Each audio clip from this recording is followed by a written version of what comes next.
Dare in Christ, ஆண்டவராகிய இயேசு கிறிஸ்துவின் வார்த்தை உங்கள் வாழ்க்கையை உயிர்ப்பிக்கிறதா இருக்கிறது. 7 வார்த்தையை பேசப் போகிறேன். கர்த்தர் என்னோடு கூட இணைந்து ஒவ்வொரு வார்த்தைகளும் கர்த்தர் எனக்காய் பேசுகிறார் என்கிற வாஞ்சையோடு தாகத்தோடு நீங்கள் கேட்பீர்களானால் கண்டிப்பாக அது உங்கள் வாழ்க்கையில் ஆசீர்வாதங்களை கொண்டு வரும் என்பதில் மாற்றமில்லை. முதலாவதாக பார்க்கிறோம், கேளுங்கள் அப்பொழுது உங்களுக்கு கொடுக்கப்படும் என்ற வார்த்தையின்படி ஆண்டவராகிய இயேசு கிறிஸ்துவிடம் நீங்கள் கேட்கும் காரியம், என் நாமத்தினாலே நீங்கள் எதை கேட்டாலும் நான் அதை உங்களுக்கு அருளச் செய்வேன் என்று கர்த்தர் வாக்கு பண்ணியிருக்கிறார். கர்த்தருடைய வாஞ்சையை அறிந்து, கர்த்தருடைய சித்தத்தை அறிந்து தேவையில்லாத காரியங்களை கேட்காதபடிக்கு தேவன் விரும்புகிற காரியங்களை, தேவனுடைய வார்த்தைக்கு உகந்த காரியங்களை நீங்கள் கேட்கும்போது, தேவனுடைய விருப்பத்திற்கு ஏற்றால் போல் நீங்கள் கேட்கும்போது கர்த்தர் அதை உங்களுக்கு கொடுக்க சித்தமுள்ளவராயிருக்கிறார்.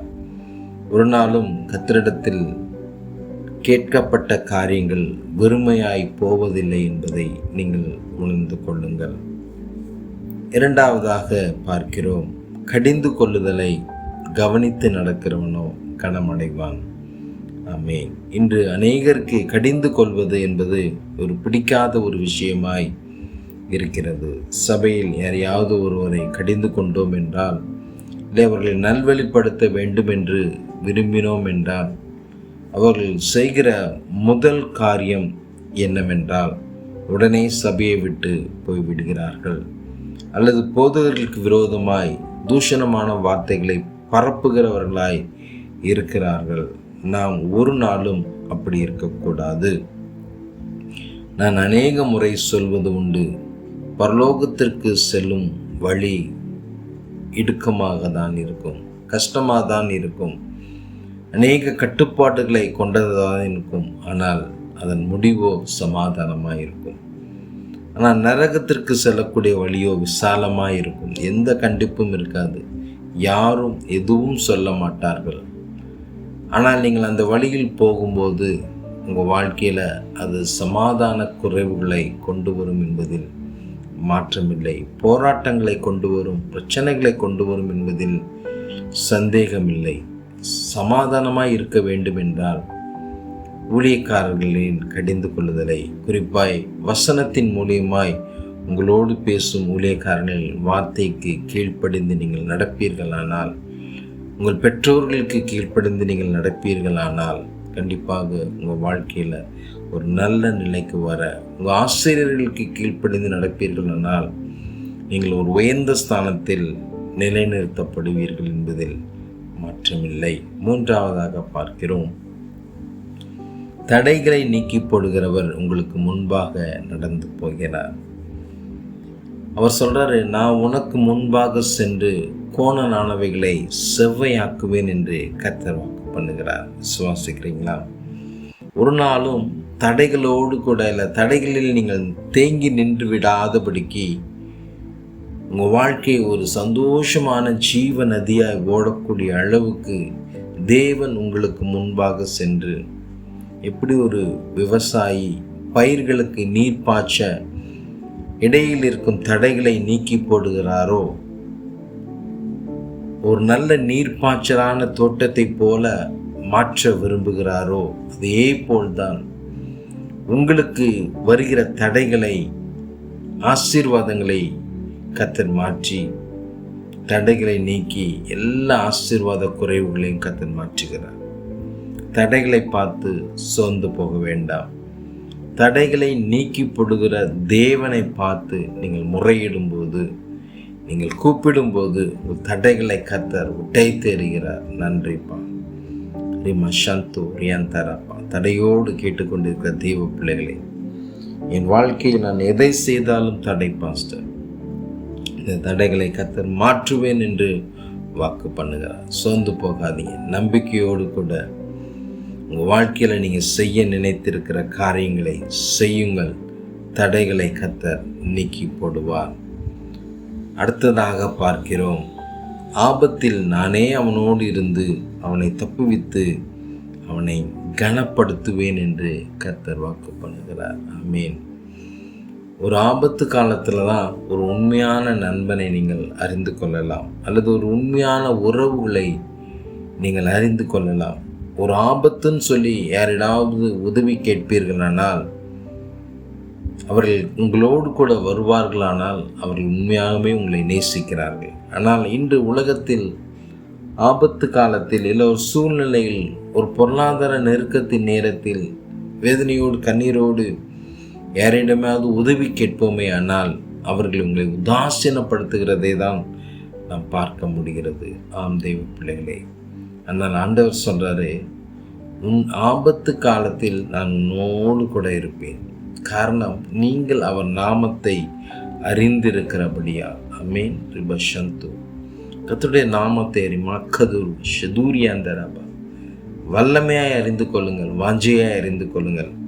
ஆபத்து காலத்தில் கர்த்தர் உங்களோடு கூட இருப்பார். எந்த ஆபத்தின் சூழ்நிலையில் நீங்கள் இருந்தாலும் கர்த்தர் உங்களோடு இருந்து உங்களை தப்புவிப்பது மட்டுமல்லாது, அந்த சூழ்நிலைகள் நிமித்தமாய் வந்த அவமானங்களை மாற்றி, கடினமான சூழ்நிலைகளை மாற்றி, போராட்டமான சூழ்நிலைகளை மாற்றி கர்த்தர் உங்களை கனப்படுத்துவேன் என்று வாக்கு பண்ணுகிறார். விசுவாசிக்கிறவங்க ஒரு ஆமென் சொல்லுங்க. அடுத்ததாக பார்க்கிறோம், விழித்திருந்து ஜெபம் பண்ணுங்கள். ஆமென். இன்று ஜெபம் பண்ணுவதற்கே நேரமில்லை. இதில் எங்க பாஸ்டர் விழித்திருந்து ஜெபம் பண்ணுறது? நீங்கள் விழித்திருந்து ஜெபம் பண்ணினால் மட்டுமே தேவனை அதிகமாய் நேசிக்கிற பிள்ளைகளாய் இருக்கிறீர்கள் என்பதில் அர்த்தம் இருக்கிறது. இல்லை என்றால் கடமைக்காக ஒரு கிறிஸ்துவ வாழ்க்கை, இது தேவன் விரும்புவதில்லை. 10 கன்னிகைகளில் 5 கன்னிகைகள் கடமைக்காக வாழ்ந்தார்கள். ஆனால் 5 கன்னிகைகள் எப்பொழுதும் ஆயத்தமாய் இருக்கிற சூழ்நிலையை நாம் பார்க்க முடிகிறது. ஆம் தெய்வ பிள்ளைகளே, நீங்களும் எப்பொழுதும் ஆயத்தம் உள்ளவர்களாய் இருக்க வேண்டும். ஜெபம் என்பது விசுவாசத்தின் அடையாளம். விசுவாசம் என்பது அது செயலின் அடையாளம். அந்த செயல் என்பது நீங்கள் தேவனை எப்பொழுதும் தேடுகிறவர்களாய், இடைவிடாமல் தேடுகிறவர்களாய், விழித்திருந்து ஜெபம் பண்ணுகிறவர்களாய் நீங்கள் இருப்பீர்களானால் உங்களுடைய விசுவாசத்தில் நீங்கள் நாளுக்கு நாள் வளர்கிறவர்களாய் மாறுவீர்கள். அப்பொழுது தேவன் உங்களை நம்பி சில பொறுப்புகளை, சில காரியங்களை கொடுப்பேன் என்று வாக்கு பண்ணுகிறார்.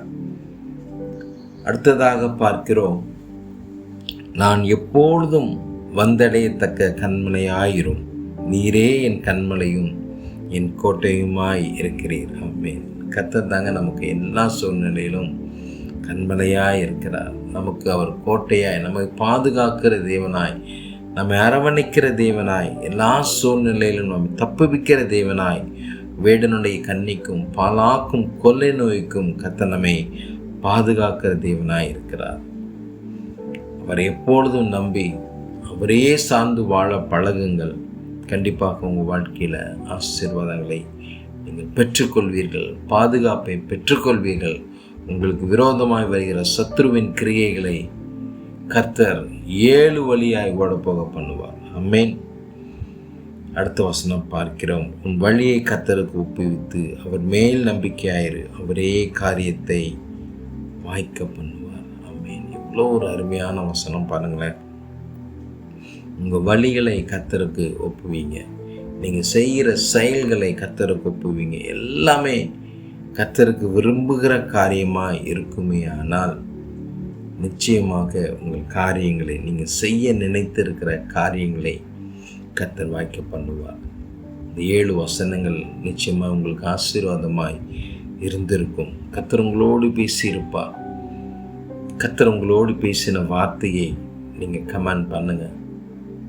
நான் உங்களுக்காக விசேஷமாய் ஜெபிக்க விரும்புகிறேன். இதை கேட்டுக்கொண்டிருக்கிற ஒவ்வொரு தேவ பிள்ளைகளையும் கர்த்தர் ஆசீர்வதிங்கப்பா. உங்களுடைய கிருபை பிள்ளைகளை சூழ்ந்து கொள்ளட்டும். என்ன சூழ்நிலையில் நின்று கொண்டிருந்தாலும் என் கர்த்தர் அவைகளை மாற்றி சமாதானமாய் ஆசீர்வாதமாய் கர்த்தர் பிள்ளைகளை மாற்றுவதற்காக, வாழ வைப்பதற்காக நான் நன்றி செலுத்துகிறேன். பிள்ளைகளை ஆசீர்வதிக்கிறேன். இயேசுவின் நாமத்தில் பிதாவே, ஆமென். டியர் இன் கிரைஸ்ட், ஒருவேளை என்னோடு பேச வேண்டும் என்கிற வாஞ்சை இருக்குமானால் என்னை தொடர்பு கொள்ளுங்கள். My mobile number is 807-2959-858. I am Pastor and Prophet P. Benjamin Newton. God bless you. Thank you.